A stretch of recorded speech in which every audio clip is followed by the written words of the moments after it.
안녕하세요. 법률사무소 율쌤의 김도윤 변호사입니다. 오늘의 법선생TV는 송글송글님을 대신해서 제가 진행하게 되었습니다. 영상 끄시지 마시고요. 네, 오늘 정말 유용한 정보를 드릴 테니까요. 한번 보시기 바랍니다. 오늘 저와 함께 해주실 분으로 태영 세무회계사무소의 이지희 세무사님 오셨습니다. 세무사님 안녕하십니까? 네, 안녕하세요. 이지희 세무사입니다. 네, 세무사님 상속과 관련해서 사건을 많이 하시나요? 네, 요즘에 이제 상속세, 증여세 등 상속과 관련해서 다양한 세무 사건을 다루고 있습니다. 저희도 이제 상속 사건을 많이 다루다 보니까 특히 세금과 관련해서 궁금한 점들이 많은데요. 오늘은 유류분에 대해서 한번 얘기를 나눠보고자 합니다. 네, 많은 도움 주시면 감사하겠습니다. 네. 유류분이란 게 아시는 것처럼 상속인이 받아야 할 최소한의 몫을 말하는 거잖아요. 이런 유류분을 받지 못해서 소송이 많이 걸리는데 그 중에서 이제 원고와 피고의 입장을 나눠서 한번 이야기를 해보겠습니다. 먼저 원고의 입장에서 보자면 원고는 본인의 유류분이 침해당한 분이잖아요.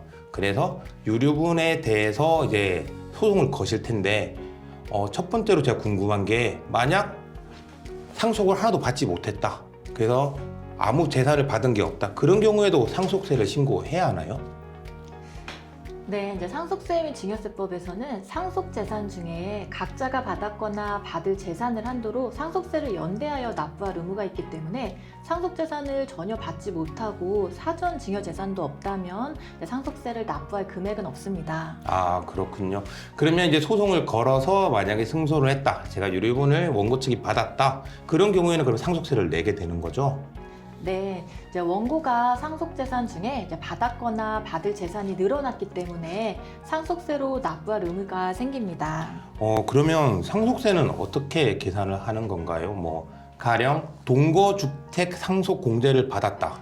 그런 경우에는 이 동거주택 상속공제를 받은 금액을 기준으로 하는 건가요? 아니면 받기 전의 금액을 기준으로 하는 건가요? 네, 이제 동거 상속공제 요건을 만약에 충족을 했다면 이제 공제를 받고 난 금액을 기준으로 상속세를 내지만 요건이 충족되지 않은 경우에는 동거주택 상속공제가 적용되지 않은 금액으로 이제 상속세를 내게 됩니다. 네, 그럼 만약에 소송을 해서 이게 유류분이 원래 원칙이 원물 반환이잖아요. 부동산 같은 경우에는 지분을 가져오게 되는데 그래서 지분을 가져와서 동거주택 상속공제가 적용되지 않는다. 그런 경우에는 그럼 오히려 상속세가 늘어날 수도 있겠네요. 네, 맞습니다. 그런 경우에는 동거주택 상속공제 요건을 충족하지 못한 경우이기 때문에 상속세가 이제 증가되는 문제가 발생됩니다. 네, 그러면 지금 이렇게 제가 말씀드린 대로 현물 반환이 아니라 만약에 가액, 돈으로 받아오는 경우에는 어떻게 되나요? 이게 상속세가 부과되는 건가요? 아니면 금전을 받는 거니까 증여세가 부과되는 건가요? 네, 이제 먼저 유류분의 경우에도 상속재산에 해당이 되기 때문에 상속세로 과세가 됩니다. 다만 상속계실의 시가와 이제 평가액의 차이가 있는 경우에는 현금으로 차액 반환을 만약에 받았다. 그런 경우에는 양도소득세가 함께 부과될 수 있습니다. 그럼 원고분이 그 유류분으로 상속재산을 받으셨다. 그러면 언제까지 신고를 하고 납부를 하셔야 되죠? 근데 상속인 간에는 상속재산 가액이 변동된 경우에는 이제 사유 발생일로부터 6개월 이내에 결정 또는 경정을 이제 국가한테 청구할 수 있습니다. 네, 그렇군요. 그럼 만약에 피고 입장에서 봤을 때 피고는 이제 유류분 반환 청구를 당한 사람이잖아요. 그럼 그 사람은 생전에 증여를 받았거나 아니면 이제 유언을 통해서 재산을 받으시고 분명히 증여세든 상속세든 다 내셨을 건데 이렇게 재산을 뺏기게 됐다. 그러면은 어떻게 되는 거죠? 본인이 낸 거를 돌려받을 수 있나요? 너무 억울한 상황이 생길 수도 있을 것 같은데요. 네, 맞습니다. 이제 그런 경우에는 이제 총 납부할 세액의 변동이 없다면 경정 청구의 대상이 되지 않기 때문에 원고에게 이제 본인이 낸 상속세만큼을 구상하셔야 됩니다.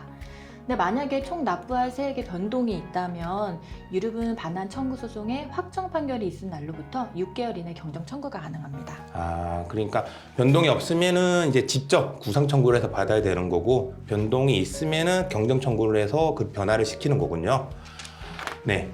오늘은 이렇게 유류분과 관련된 세금에 대해서 알아봤고요. 일반적으로 유류분이 침해 당하신 경우 저희 법률사무소에서 법적 상담만 받으시는 경우가 많은데요. 이렇게 유류분은 세금과도 밀접한 관련이 있다는 거 오늘 이지 세무사님을 통해서 저희가 배웠고요. 이런 유류분 반환 청구 시 반드시 법적 부분뿐 아니라 세금까지 고려하셔서 해결하시는 것이 추후 문제를 막을 수 있을 것 같습니다. 오늘 함께 해주신 이지 세무사님께 감사 인사드리고요. 네, 이 영상을 보시는 분들에게 많은 도움이 되시길 바라고요. 법과 세금에 대해서 궁금증이 생기면 법선생 법선생 꼭 찾아주세요. 네.